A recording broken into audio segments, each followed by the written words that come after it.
Salam dəyərli abituriyentlər. Bugünkü mövzumuz sifət və zərfin ortaq qaydasına aid testlərimizdir. Deməli, ilk öncə birinci sualdan başlayırıq. Şərt oxuyuruq təbii ki də. Choose the correct variant. Düzgün variantı seçin. Deməli, burada nə sifət yazıb, nə zərf yazıb. Yəni, heç bir qrammatika yazmadığına görə biz imtahanda nə edəcəyik? Variantlara baxacağıq ki, görək bu hansı qaydaya aiddir. Deməli, variantlara baxdıqda gördüm ki, sifətdir və bir daha diqqətli baxdıqda gördüm ki, burada zərflər də iştirak edir. Daha sonra biraz da diqqətlə baxdıqda gördüm ki, bu sifət zərf dərsidir. Okay, bəli. Amma burada bir dənə də nüans var. Çox xırda bir nüans var. Nədir o məsələ? Article məsələsi. Fikir verin, single silent tək isimdir və ora biz mütləq article qoymalıyıq. Deməli, bu sual 1 sifət, 2 zərf, 3 article'ın birləşmiş ortaq qaydalarından ibarət hazırlanmış testdir. Deməli, birinci suala fikir verdikdə, single məsələsinə yönəlirik. Silent tək isimli article olmalıdır, mütləq. Deməli, bunu çıxdım. Deməli, qaldı A, B, C, D. Deməli, burada diqqətinizi daha da böyütmək istəyirəm. Nəyə? Deməli, fikir verin. Birincidə sifətdir, ikincidə nə olacaq? Zərf olacaq. Mən bunu hardan bildim? Birincidə sifət olma səbəbi ondan ibarətdir ki, biz sifət və zərfi ayrı-ayrı videolarda çəkdik, izah etdik və zərf videosunda, xüsusilə vurğulayıram, zərfin qayda, yəni mövzu izahını çəkərkən orada belə bir şey izah elədik. Feillər bölünür iki yerə, hərəkətli və hərəkətsiz feillərə.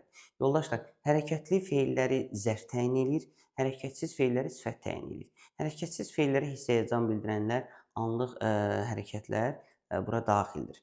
Məsələn, be, become, feel, smell, taste və s. Deməli, birincidə mən nə etdim? Y variantını atdım. Tamam, bu dördü də qaldı, bir sıxıntı yoxdur. Gəldim ikinci hissəyə. İkinci hissəyə baxıram ki, mən burada baxıram, hamısı da zərfdir. Deməli, mənim qrammatik olaraq çarəm tükənirsə, məsələn, 5 variantın birini atdım və yaxud da ikisini atdım, üçünü atdım, fərq eləmir. Yəni, bu 5 variantdan qrammatik neçəsi gedirsə, yerdə qalanını isə biz tərcümədən neyəcəyik, tapacağıq. Deməli, buradakı məsələ nədir? Y variantını article məsələsinə görə çıxdıq. İndi gəldi bu dördünə. Deyir ki, o yaxşı müğənnidirmi? Hamısı olar. Deməli, buradakı verilən suala verdiyin cavab məntiqi cəhətdən uyuşmalıdır. O da deyir, yox. Əgər biz buraya yaxşı demişiksə və ona yox cavabı vermişiksə, burada mənfi mənalı bir şey işlədəcəyik. Yox, yaxşı pis deyibsə, yox demişiksə, deməli, daha əksini qoyacaq, yaxşı qoyacaq. Fikir verin, burada da ikisi də eynidir. Təcrübəli yaxşı, yaxşı, yaxşı, pis, pis. Təbii ki də ola bilməz. A variantında deyir ki, o yaxşı müğənnidirmi? Burada da cavab veririk ki, yox. Deməli, yaxşının əksi nədir? Pis. Deməli, bəli, bizim cavabımız ödədir. Daha sonra gəlir ikinci testə. Deməli, mən bu testə baxanda biz fikir veririk ki, burada hamısı sifətdir. Tamam, zərf yoxdur. Deməli, beynimi ancaq nəyə çağırıram? Sifəti çağırıram. Yoldaşlar, sifəti çağırdıqda və mən burada nə görürəm? Best, more, very, most və adi dərəcə. Deməli, burada bir göstərici olmalıdır və mən dərəcə seçməliyəm. Deməli, biz dərəcələri keçəndə 2 sual verdik. Dərəcə necə düzəlir və necə tapın? Necə düzəlir tapın bölməsinə gəldikdə, orada keywordslər var idi, yəni açar sözlər. Hansılar idi? Məsələn, müqayisədə zən, much, little falan, sonra üstünlük dərəcəsində bitmiş zamanlar, sözünlər, ondan sonra among məsələsidir. Bu kimi faktorlar var ki, biz görürük, deyirik ki, bu filan dərəcədir. İndi mən bura baxıram, heç bir dərəcə görmürəm. Hal-hazırda A variantını səhv çıxardaq. Deməli, burada çox diqqətlə fikir veririk. The best zaten good'un üstünlüyüdür. Okay. Deməli, best sifətdirsə, sifət sifəti təyin edə bilməz. Deməli, bu birbaşa səhvdir. A variantını atdım. Bəli, zərf sifəti təyin edə bilər. Amma sifət sifəti təyin edə bilməz. Deməli, A variantı səhvdir. C variantında interesting çox heyecanlıdır. Mən onu mostdan düzəldirəm. Bəli, bunun nəyi yoxdur? Article. Deməli, bu da yanlışdır. Sonra gəldim D və Y məsələsinə. Hal-hazırda very adi dərəcənin göstəricisidir. Interesting olarmı? Bəli. Sonra gəldim Y variantına interesting adi dərəcə olarmı? Bəli. B variantına more olarmı? Bəli. Deməli, B, D, Y variantları qaldı doğru kimi. İndi nə edirəm? Cümləyə fikir verirəm. Fikir verin, sifət dərsi nəyə görə tapılacaq? İkisini çıxdaş elədim, üçü qaldı. Fikir verin buradakı eksperiment sözünə. Eksperiment sayılan tək isimdir deyə mütləq nə olmalıdır? Article olmalıdır. Cavab nə olur? B variantı. Deməli, baxın, burada heç bir test bir bölməni əhatə eləmir. Yəni, qarşılıqlı əlaqə formasındadır. Fikir verin, burada 2 dənə qaydaya üst. Deməli, 3-cü suala fikir veririk. 3-cü sualda əsas məsələ nədir? Başlayırıq A variantından. Aha, doğrudur. B variantına baxırıq. B variantına gəldikdə biraz burada başqa bir şeydir izah eləmək istəyirəm. Nəyi? Deməli, yoldaşlar, so as deyilən bir bağlayıcı varmı? Xeyr. Biz demişdik ki, nə var? As, not so as. Bəzən burada başqa bir variantda işlədirlər. Necə? Deməli, yoldaşlar, fikir verin. Mən burada fikir verirəm nəyə? Cümlədə notu yazır, so as-i variantda yazır. Baxın ha, cümlədə notu yazır, variantda so as-i yazır. Məsələn, Sarah is not nöqtə my sister. Hə, indi gəldim bura B variantına. Yoldaşlar da baxır deyir ki, hə, müəllim burada so as yazır. Müəllim də deyib ki, bizə so as olmaz. Bunu atır və cavab gəlir çıxır həmin o so as variantı. Niyə? Deməli fikir verin. Mən burada səhv etməmək üçün həmişə nə edirəm? 5 variantı çıxdaş elədim. Qrammatik olaraq atdım yerdə 2 variant, 3 variant qaldı və onlar arasında necə çıxdaş eləyirəm? Tərcümə eləyirəm. Hər nəsə bütün prosesləri icra eləyəndən sonra tapıram ki, cavab D variantıdır və yaxud da ki, Y variantıdır. Dərhal o cavabı gətirirəm, qoyuram cümlədə, bir dəfə onu bütöv şəkildə oxuyuram, tərcümə edirəm, əmin oluram, daha sonra cavab kartını onu dairə eləyirəm. İndi fikir verin, əgər mən bunu gətirib yerinə qoymasam, burada düşünürəm ki, not var, başqa bir test tipini izah edirəm. Sarah is not-dur, amma baxıram ki, burada so as yazıb. İndi mən burada baxıram ki, bütün variantları atdım, B-ni də atdım, görürüm ki, cavab çıxmır. Deməli, burada bir dənə də biclik olacaq. Hə, Sarah is not, B variantını yerinə qaldırıb qoyanda, bəli, hal-hazırda bu doğru çıxacaq. Niyə? Çünki so as-in not hissəsini cümlədə verib. Yəni, belə hallarla çox rastlaşırıq. Bağlayıcını bölür və yaxud da ki, bu ifadə not so as ifadəsidir. Notun cümlədə yazır, so as-in variantda yazır. Birləşdirdə olur nə? Not so as. Okay. Deməli, baxdım. Hal-hazırda görürəm ki, so as deyilən bağlayıcı yoxdur. Daha sonra isə so as deyilən bağlayıcı yoxdur. Gəlin C variantına so more deyilən bir şey də yoxdur. Qaldı A, D, Y variantı. Burada bir sıxıntı görmürəm. Deməli, bir də başlayıram təzədən çıxdaş eləməyə. A variantına görürəm ki, burada article var. Yoldaşlar, article varsa mütləq isim də olmalıdır. Niyə görə deyirəm? Çünki article yalnız və yalnız ismə aiddir. Mən burada isim görə bilmirəm. Görə bilmirəmsə, deməli, atmalıyım. Qalır Y ilə D variantı. Bütün sifətlər adi dərəcədədir. Necə ki, biz isim dərsində deyirik ki, Azərbaycanda deyirik ki, bütün isimlər adlı haldadır. Eyni şeydə sifət üçün deyirik, bütün sifətlər adi dərəcədədir. Bəs müqayisə və üstünlük olması, bəli, orada artıq açar söz lazımdır. Mən orada göstəricini görüm, deyim ki, bu müqayisədir, bu da üstünlük dərəcəsidir. Hal-hazırda mən burada heç bir dərəcə görmürəm. Mən D variantını yaza bilməyim üçün mənə ya tərcümə lazımdır, ya da açar söz. Açar söz görmürəm, yoxdur. Açar söz yoxdur. Deməli, baxıram nəyə? Yoldaşlar, tərcümədən də dərəcəni tapmaq olar.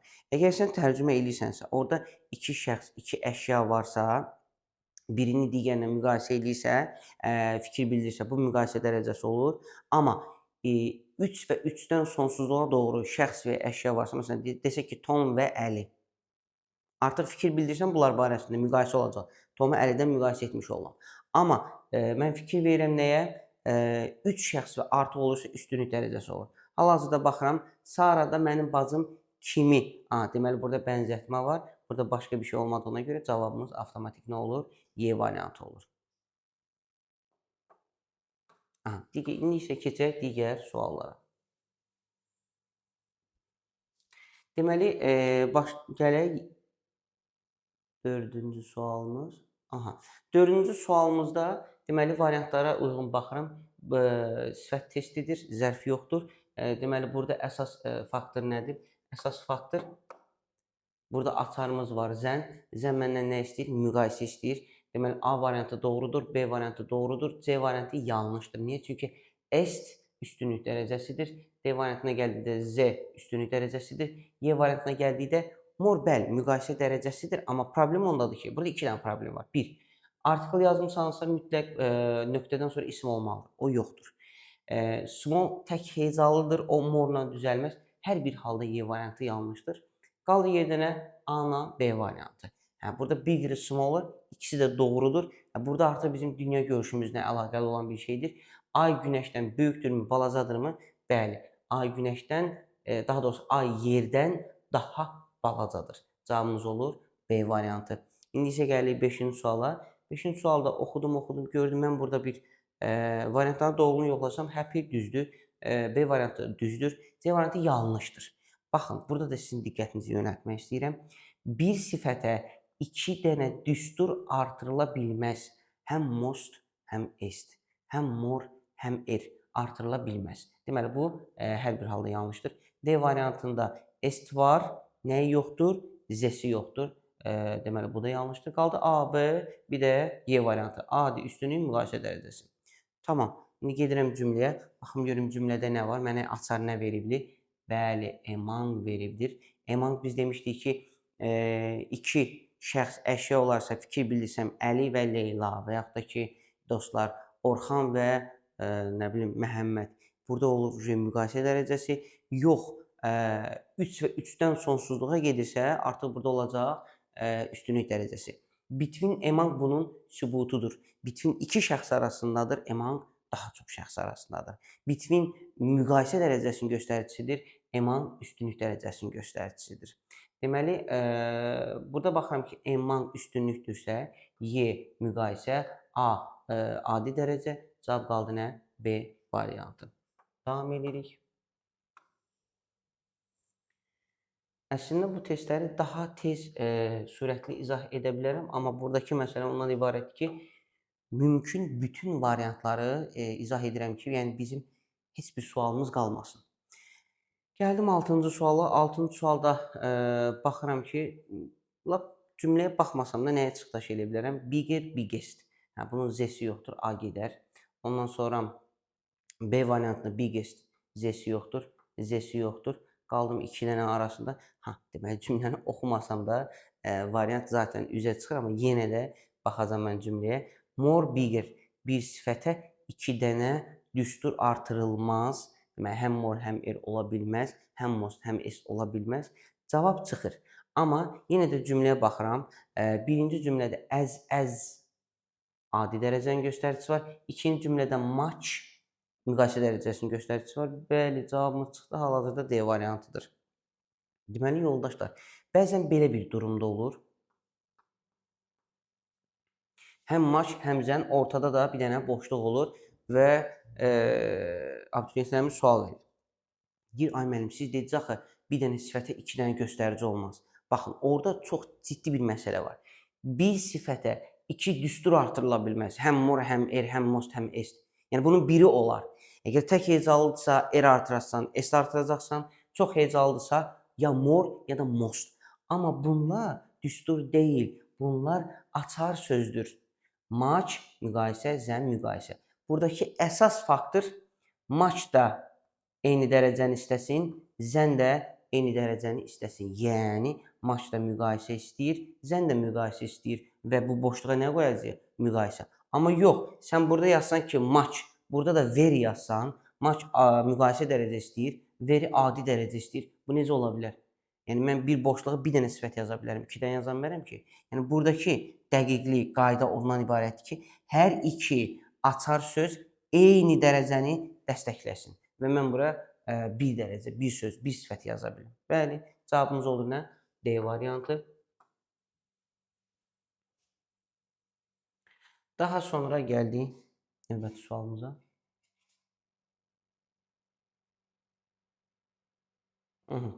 Deməli, 7-ci suala fikir veririk. 7-ci sualda diqqətimi həmin dəqiqə nə cəlb edir? And. And deməli, bağlayıcısı. And riyaziyyatda, belə deyək, hansı işarə ilə eyni tutulur? Bərabərdir. Yəni, and mənim üçün həmişə görən kimi deyirəm, bu bir riyazi işarədir, bu bərabər işarəsidir. Sol sağa, sağ sola bərabər olmalıdır. Həmişəmi əgər hər iki tərəfi söz olarsa, cümlə olarsa, cümlədə də zaten məntiq ödənməlidir. Deməli, baxdım bura and.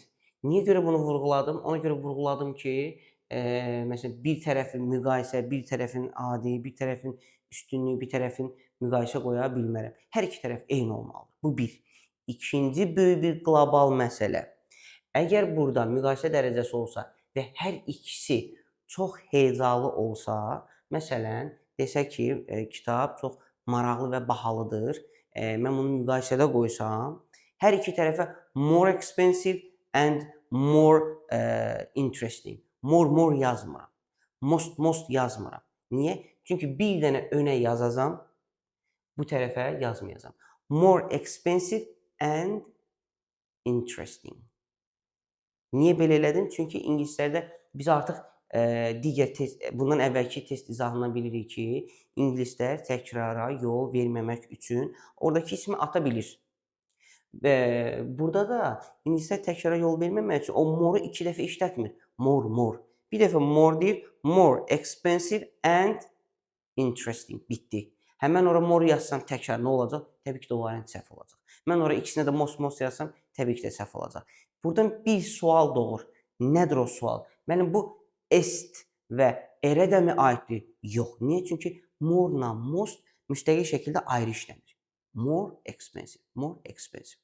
Amma er və est şəkilçidir, kökə birləşir. Ona görə onların ayrı işləmə funksiyası yoxdur. Və biz and-lə er versək, hər ikisinə verməliyik. Aydındır? Bigger and smaller. Hər ikisinə verdim. Birində verim, birində verməyim, təbii ki də yanlış olacaq. Bu est-ə də aiddir. The biggest and the smallest. Mütləq est, er verməliyim mütləq şəkildə. Gəldim bu hissəyə. Fikir verin. Yazıb ki, bright, sonra yazıb more big. Birincisi buradakı səhv nədir? Big tək hecalıdır. Onun müqayisəsi more-la düzəldir. Tamam. A getdi. Bundan razılaşdım. Gəldim bu hissəyə. More, brighter and bigger. Bu hissəsi doğrudur. Burada problem var. Həm er artırmısan, həm more artırmısan.